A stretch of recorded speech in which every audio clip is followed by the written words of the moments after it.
Hello, आप सभी को मेरी ओर से एक बार फिर से नमस्कार। मेरा नाम नितेश देवड़ा और इस go for trading journey YouTube channel पर आप सभी का स्वागत है।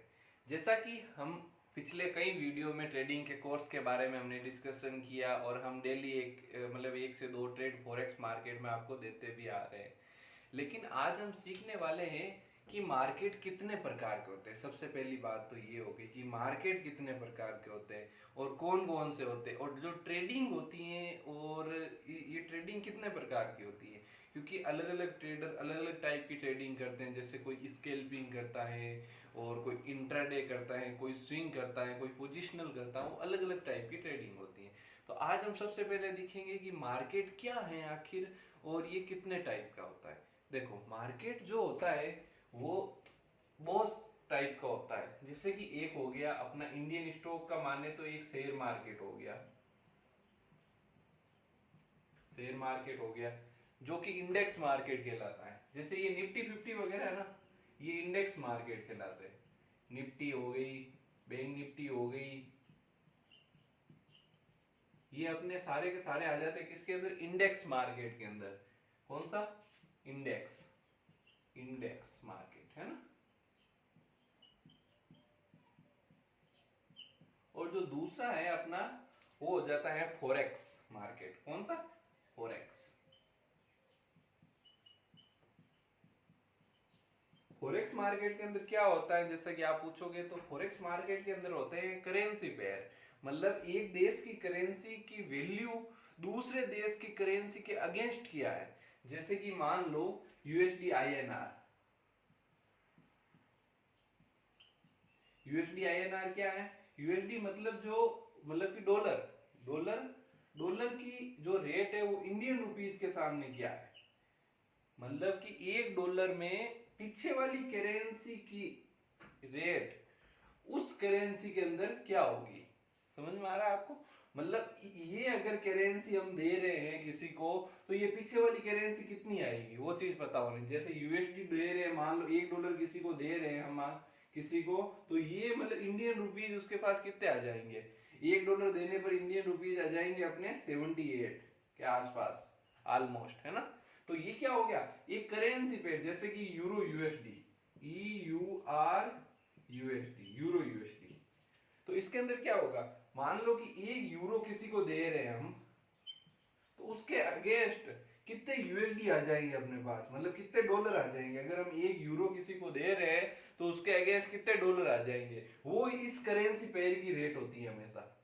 इस करेंसी पेयर की रेट क्या होती है फॉरेक्स मार्केट के अंदर? करेंसी पेयर की रेट, 1 मिनट, मैं इसको एक बार इरेज कर देता हूं। ये हो गया।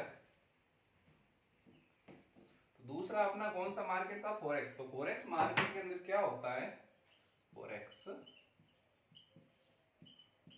मार्केट, तो फॉरेक्स मार्केट के अंदर होता है कि एक करेंसी की दूसरी करेंसी के अगेंस्ट क्या रेट है।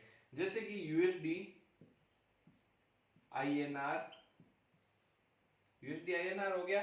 तो एक डॉलर देने पर इंडियन रुपीज कितने आ रहे हैं, वो इस करेंसी की रेट होती है। करेंसी की रेट क्या होती है? आगे वाली करेंसी देने पर पीछे वाली करेंसी कितनी आ रही है, वो इस करेंसी की रेट होती है। अब इसमें उतार चढ़ाव क्यों होता है? ये इकोनॉमिक्स की वजह से होता है। इकोनॉमी मतलब कोई देश की जीडीपी या फिर न्यूज इंपैक्ट, कोई देश की जो करेंसी की वैल्यू बढ़ती है तब इन करेंसियों में उतार चढ़ाव आता है। मतलब जो डॉलर अगेंस्ट इंडियन रुपीज पहले था 60 भी था, और आज से 60 साल पहले ये सिर्फ मतलब $1 इज इक्वल टू 1 रुपीज था। लेकिन आज इतना परिवर्तन क्यों आया? जीडीपी और मेन चीज होता है अपना कौन सा? इन्फ्लेशन की वजह से ये इन दोनों के बीच में इतना डिफरेंस है। जो 60 साल पहले कितना था? $1 इज इक्वल टू 1 रुपीज था। आज ये डिफरेंस हो गया, $1 is equal to 78 rupees. Okay, तो अगली हो गई अपनी ट्रेड हो गई। अगला अपना मार्केट है ना, ट्रेड नहीं मार्केट।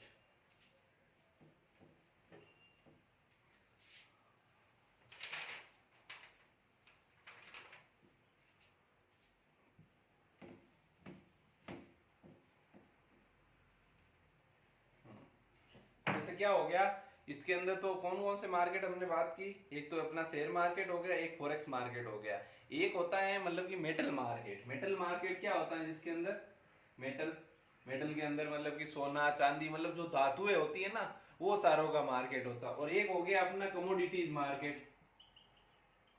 कमोडिटीज के अंदर क्या आता है, ऑयल गैस वगैरह ये सारी चीजें आ जाती हैं। तो अलग अलग टाइप के मार्केट होते हैं, हमें चूज करना होता है कि हमें किस मार्केट के अंदर ट्रेड करनी। एक ट्रेडर के रूप में अगर आप मार्केट के अंदर उतरना चाहते हो, इस फाइनेंशियल मार्केट के अंदर, तो हमें चूज करना है कि हमें किस टाइप की ट्रेडिंग करनी होती है और हमें कौन सा मार्केट अच्छा लगता है। अलग अलग मार्केट के अलग अलग जो होते हैं रूल्स वगैरह होते हैं, इसलिए तो मुझे जो अच्छा लगता है मेरे हिसाब से, जो मैं अभी कर रहा हूँ करंटली, वो है फॉरेक्स मार्केट।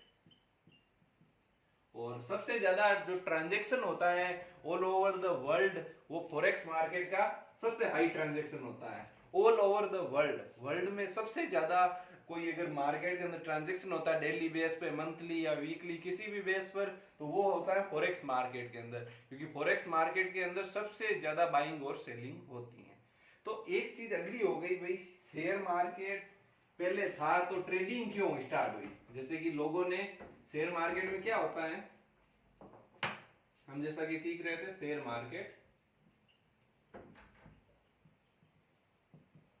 शेयर मार्केट में होता है कि एक कंपनी आती है और अपनी क्या करवाती है, लिस्टिंग करवाती है शेयर बाजार पे। पहले जो स्टार्ट हुआ था, सबसे पहले कौन सा स्टार्ट हुआ था, बॉम्बे स्टॉक एक्सचेंज स्टार्ट हुआ था, बीएसई, है ना। तो बीएसई जो कि एक कौन सी कंपनी है, प्राइवेट कंपनी है। कौन सी है, प्राइवेट। तो इस प्राइवेट कंपनी को देखकर इंडियन गवर्नमेंट ने सोचा कि इस टाइप का काम तो हम भी कर सकते हैं। तो उन्होंने क्या किया, अपनी एक गवर्नमेंट की कंपनी लॉन्च कर दी, जो कि हो गई, इसका नाम हो गया अपने एनएसई, मतलब नेशनल स्टॉक एक्सचेंज। बीएसई का मतलब हो गया बॉम्बे स्टॉक एक्सचेंज। तो यहाँ पर गवर्नमेंट ने भी अपनी कंपनी लॉन्च कर दी, जिसके अंदर कंपनियां क्या करती हैं, अपने आप को लिस्टिंग करती हैं और अपने शेयर मतलब कि पब्लिक होल्ड करती हैं, मतलब कि पब्लिक के अंदर अपने शेयर बेचती हैं। जैसे कि एक कंपनी होगी, मान लो कि रिलायंस। अब कंपनियां इसके अंदर क्यों आती है शेयर मार्केट के अंदर, पहला फंडा तो ये हो गया कि कंपनी को फंड चाहिए होता है, वो भी कौन सा, पहला नॉन सिक्योर, और दूसरी बात होगी मतलब कि इस टाइप का फंड चाहिए जो नॉन सिक्योर हो और आसानी से मिल जाए, जो कि शेयर मार्केट से मिलता है। अगर कंपनी प्रॉफिट मेकिंग है, मान लो कि रिलायंस प्रॉफिट मेकिंग कंपनी है, जो कि नेशनल स्टॉक एक्सचेंज मतलब कि एनएससी के अंदर लिस्टिंग के लिए आई है। रिलायंस रिलायंस एनएससी के अंदर लिस्टिंग के लिए आई है। क्यों आई है, क्योंकि रिलायंस को चाहिए फंड और लोगों को मिलेंगे रिलायंस के शेयर। अब ये स्टार्टिंग में जो शेयर मार्केट की शुरुआत हुई थी, इसी वजह से हुई थी कि कंपनियों को तो मिल जाए फंड उनका, और उसके अगेंस्ट जो कंपनियों को प्रॉफिट हो, तो उस प्रॉफिट में से कुछ हिस्सा जिन्होंने ये शेयर बाइंग किए ना, उनको मिल जाए। जैसे कि कुछ एक्स लोगों ने ये शेयर बाइंग किए, शेयर थे रिलायंस के जो उन्होंने बाई कर लिए। तो अगर इस कंपनी को 300 करोड़ का प्रॉफिट हुआ मान लो, तो उसको जितने उसने शेयर खरीदे उसके हिसाब से, उसकी वैल्यूएशन के हिसाब से उसको यहाँ से ये शेयर मिल जाते हैं। ठीक है, मतलब उसके शेयर की वैल्यूएशन के हिसाब से उसको उस प्रॉफिट में से हिस्सा मिल जाता है ना। और फिर क्या हुआ, धीरे धीरे ये शेयर की ट्रेडिंग होनी स्टार्ट हो गई। ट्रेडिंग मतलब कि शेयर बेचना खरीदना ये स्टार्ट हो गया। क्या हुआ, शेयर बेचना खरीदना स्टार्ट हो गया। तो बेचने खरीदने स्टार्ट होने की वजह से ये शेयर की वैल्यू में उतार चढ़ाव हो गया। वो कैसे हुआ, डिमांड और सप्लाई की वजह से। जैसे डिमांड और सप्लाई क्या होता है, अभी हम बात कर रहे हैं, जैसे कि लॉकडाउन में आपको पता है अभी थोड़े दिन पहले हुआ था, जिसके अंदर जिस जिस चीज की डिमांड ज्यादा थी उसकी प्राइसेस बहुत हाई गई थी। जैसे कि गुटखा, एक ऐसे एग्जांपल ले रहा हूं मैं आपके सामने, 10 रुपए की गुटखे की पुड़िया आती थी। क्या आती थी, 10 रुपए की गुटखा की पुड़िया आती थी। ठीक है, जो लॉकडाउन की वजह से उसकी डिमांड बढ़ी और गवर्नमेंट ने रोक लगा दी। मतलब गवर्नमेंट रोक नहीं लगाई, आवाजाही पर संपूर्ण रूप से बंद था। दूसरी चीजें भी ऊंची हुई, लेकिन जो खाद्य सामग्री थी उनकी आवाजाही पर तो बिल्कुल ही थी नहीं रोक, इसलिए खाद्य सामग्री के अंदर इतनी उछाल नहीं आई। लेकिन जो गुटखे की पुड़िया थी उसके अंदर उछाल क्यों है? क्योंकि आवाजाही पर तो रोक थी लेकिन खाना जरूरी था। मतलब डिमांड हाई थी, सप्लाई बिल्कुल नहीं थी, उस वजह से उसकी डिमांड बढ़ी। फिर लोगों ने मतलब कि गवर्नमेंट को बिना बताए मतलब कि उसकी सप्लाई की, मतलब छुप छुप के उसकी सप्लाई की। बाद में उन्होंने क्या किया, इसकी छुप छुप कर सप्लाई की। गुटखे की पुड़िया जो 10 रुपए में आ रही थी, उस गुटखे की पुड़िया की वैल्यू मार्केट में 80 रुपए 100 रुपए चलनी स्टार्ट हो गई। मतलब इसकी डिमांड की वजह से इसकी रेट बढ़ी है। कैसे बढ़ी है आपको समझ में आ रहा है? इसकी जो 10 रुपए की वैल्यूएशन की चीज थी, डिमांड हुई उसकी मार्केट के अंदर, तो उसकी रेट 80-100 हो गई। जैसे कि मान लो रिलायंस कंपनी अपने शेयर धारकों को अच्छा प्रॉफिट दे रही थी, रिलायंस कंपनी एनएससी पर हो गई लिस्टेड और अपने शेयर धारकों को अच्छा प्रॉफिट दे रही थी। तो उन्होंने क्या किया, जब शेयर धारकों को अच्छा प्रॉफिट हो रहा था तब दूसरे लोगों ने सोचा कि हम भी इसके शेयर खरीद लेते हैं। लेकिन शेयर तो ऑलरेडी वो लोगों को दे चुकी थी ना। जब वो लिस्टिंग हुई तब उसने अपने सारे जितने भी शेयर थे वो सारे लोगों को दे चुकी थी। सिंपल सा फंडा था ना। लेकिन लोगों ने चाहा कि हम भी इसे खरीदें, तब लोग वहां खरीदने वाले आए तो उन्होंने, कुछ लोगों ने सोचा भाई अभी हमें पैसों की जरूरत है, पहली कंडीशन तो ये हो सकती है बेचने की, या दूसरी हो सकती है अभी मुझे अच्छी रेट मिल रही है इसलिए मैं इसको बेच देता हूँ। सिंपल सा तरीका, दो ही तरीका। अगर कोई कंपनी के आपके पास शेयर है, शेयर सॉरी अगर कोई कंपनी के आपके पास शेयर है तो आप दो कंडीशन में उसको बेचते हो। दो कंडीशन में, पहली कंडीशन की आपको मनी की आवश्यकता है, पैसों की आवश्यकता, मनी। और दूसरी होती है कि आपको अच्छी रेट लग रही है, अच्छी प्राइस है, भाई ये बेचने के लिए अच्छी प्राइस है, तो बेस्ट प्राइस मात्र बेस्ट प्राइस। दूसरी कंडीशन होती है कि आपको बेस्ट प्राइस लग रही है बेचने के लिए, तब आप उसको बेचते हो। सिंपल सा फंडा है ना। तो ये आपको बेस्ट प्राइस लग रही है बेचने के लिए, तब आप उस शेयर को बेच देते हो। शेयर बेच देते हो, सामने वाले को क्या लग रहा है, वो कंपनी अच्छा प्रॉफिट दे रही है, मुझे इसके शेयर खरीद के स्टोर करने चाहिए, या फिर इसकी रेट बढ़ेंगे, अगर इस शेयर की रेट बढ़ती है तो मैं इसको बेच दूंगा वापस। अब जो आदमी खरीद रहा है वो क्या सोच रहा है, जैसे मान लो XYZ आदमी है एक जो इसको बाइंग कर रहा है, आपने क्या किया, इसको सेलिंग। सेलिंग की दो ही कंडीशन दी। XYZ आदमी क्यों बाइंग करेगा, या तो वो सोचेगा मैं इसको होल्ड करूंगा, कंपनी से जो प्रॉफिट आएगा उसको लेऊंगा, या फिर दूसरी चीज वो इससे क्या करने वाला है, दूसरी चीज करता है कि अगर शेयर की वैल्यू भी बढ़ती है तो भी मैं इसको बेच दूंगा। इस तरह से शेयर मार्केट की धीरे धीरे शुरुआत हुई थी। फिर लोगों ने आपस में एक्सचेंज स्टार्ट कर दिया, मतलब शेयर बेचना खरीदना स्टार्ट हो गया, क्योंकि ये लोगों की धारणाओं पर निर्भर करता है। ये जो मार्केट है, जो अपना रनिंग होता है, हम कैंडल्स देखते हैं आज के टाइम में, ये सारी लोगों के इमोशन के डिसीजन के आधार पर निर्भर करती है। जैसे कि ये दो इमोशन इन जो बेचने वालों के अंदर थे और ये खरीदने वालों के अंदर इमोशन थे, यहाँ पर थे, तो वो लोगों के इमोशन एक विचार के रूप में थे, तो उन्होंने उस विचार पर डिसीजन लिया कि हमें बेचना चाहिए, और कुछ लोगों ने सोचा हमें खरीदना चाहिए। तो ये मार्केट का मूवमेंट हो गया ना, कुछ लोगों ने बेचा कुछ लोगों ने खरीदा, तो ये मार्केट का ये जो कैंडल का मूवमेंट ऊपर नीचे ऊपर नीचे ऊपर नीचे ऐसे ऐसे होता रहता है। तो मार्केट का मूवमेंट आखिरकार होता क्यों है, इसका रीजन यही है खास तौर से। अब हम लास्ट बात कर लेते हैं कि ट्रेडिंग कितने प्रकार की होती है और हमें ट्रेडिंग क्यों करनी चाहिए, वो हम अगले वीडियो में बात करेंगे। लेकिन अभी हम देखते हैं ट्रेडिंग कितने प्रकार की होती है और हमारे लिए कौन सी बेस्ट है, वो आपको तय करना पड़ेगा। वो मैं नहीं बताऊंगा आपको, वो आपको तय करना पड़ेगा। ओके, मैं आपको ट्रेडिंग बता देता हूँ कितने प्रकार की होती है। ओके, 1 मिनट में इसको इरेज कर लेता हूँ।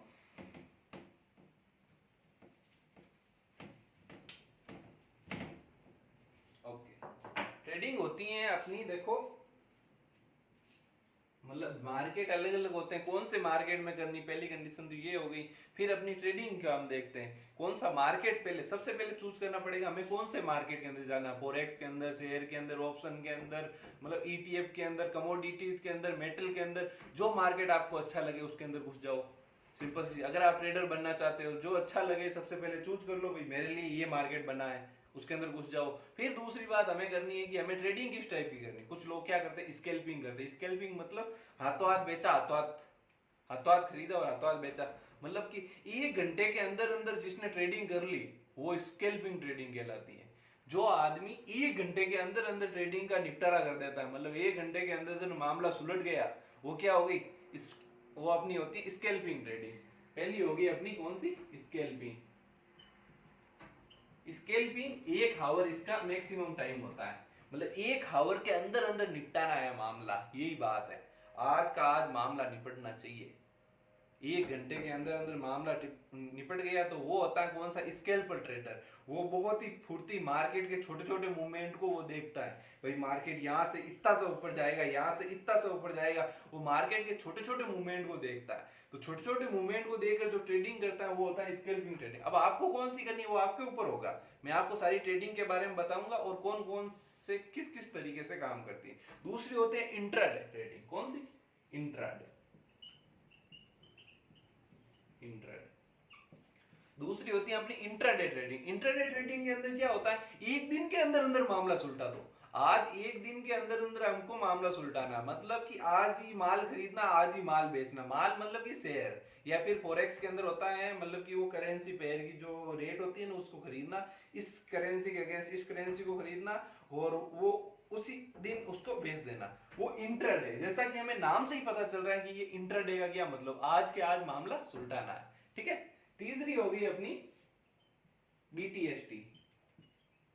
बीटीएसटी का फुल फॉर्म क्या होती है, बाई टुडे सेल टुमारो। मतलब आज और कल के अंदर मामला सुलटा दो। ये होता है सबसे ज्यादा शेयर मार्केट के अंदर। क्यों? क्योंकि इसके अंदर जो मूवमेंट होता है ना, ये छोटा सा मार्केट हमेशा गैप छोड़ता है। मतलब आज अगर मार्केट बंद हुआ है, कल छोटा सा वो गैप छोड़ के स्टार्ट होता है। तो वो गैप का मूवमेंट होता है ना, लोग उसको बिना देखे उस गैप को कैप्चर करने के लिए बीटीएसटी करते हैं। ठीक है। आज अगर शेयर मार्केट कोई प्राइस पे क्लोज हुआ, मान लो 60 रुपए की प्राइस पे शेयर मार्केट क्लोज हुआ, अब मार्केट रात को भी रनिंग होकर 65 रुपए की जो है ना प्राइस पर खुलता है वापस, तो ये 5 रुपए का प्रॉफिट होता है वो सीधा लेके निकल जाते हैं, वो करते हैं बीटीएसटी। मतलब by today cell tomorrow, simple सा हो गया अपने लिए। तो अगली हो गई अपनी ट्रेडिंग स्विंग ट्रेडिंग। क्या होती है? Swing trading. 4 नंबर हो गई अपनी स्विंग ट्रेडिंग। ठीक है। अब आप सोच रहे होंगे स्विंग ट्रेडिंग में क्या होता है। स्विंग ट्रेडिंग में होता है सिंपल सा फंडा, 7 दिन से 1 महीना। सही है। 7 दिन, हफ्ते भर से 1 महीने के अंदर मामला सुलटा दो। जो भी हमने माल खरीदा, जो भी शेयर खरीदे, हफ्ते भर से 1 महीने के अंदर मामला सुलटा दो। बेचना खरीदना हफ्ते भर से 1 महीने के अंदर कोई करता है तो वो स्विंग ट्रेडर माना जाता है। ये अलग अलग क्यों है, सिंपल सा फंडा आप मुझसे पूछोगे। ये अलग अलग टाइम बेसिस पे, पहली कंडीशन तो कि कोई ट्रेडर के पास ज्यादा टाइम होता है वो स्कैल्पिंग के अंदर हो जाता है, भाई मेरे पास फुल टाइम है, मैं ट्रेडिंग को ज्यादा टाइम में दे सकता हूँ। जिसके पास कम समय है वो क्या कहता है, मैं अपने काम पर फोकस करूंगा, दूसरे काम पर ट्रेडिंग को थोड़ा समय दूंगा। वो क्या करता है, स्विंग कर लेता है, भाई महीने भर की ट्रेड है बाद में खत्म होगी। अलग अलग हिसाब। और दूसरा होता है मनी के हिसाब से, मतलब लोग अपनी मनी और टाइम को देखकर इनमें से एक ट्रेडिंग को चुनते हैं। इसका रीजन ये है कि ट्रेडिंग अलग अलग क्यों चुनी जाती है लोगों के द्वारा। अगली होगी अपनी 5वीं पोजिशनल ट्रेडिंग। Positional trading. ठीक है। पोजिशनल ट्रेडिंग होती है अपनी 3 महीने से 12 महीने तक, मतलब 1 साल के अंदर अंदर मामला सुलटाना है। 3 महीने से 12 महीने, या तो 3 महीने या फिर 1 साल के अंदर मामला सुलटाना है। वो कौन करते हैं, जो भाई साइड में कोई काम करते हैं, जॉब करते हैं वगैरह एक्सेट्रा करते हैं, वो इस टाइप की ट्रेडिंग करते हैं। ठीक है। और अगली हो गई अपनी इन्वेस्टिंग,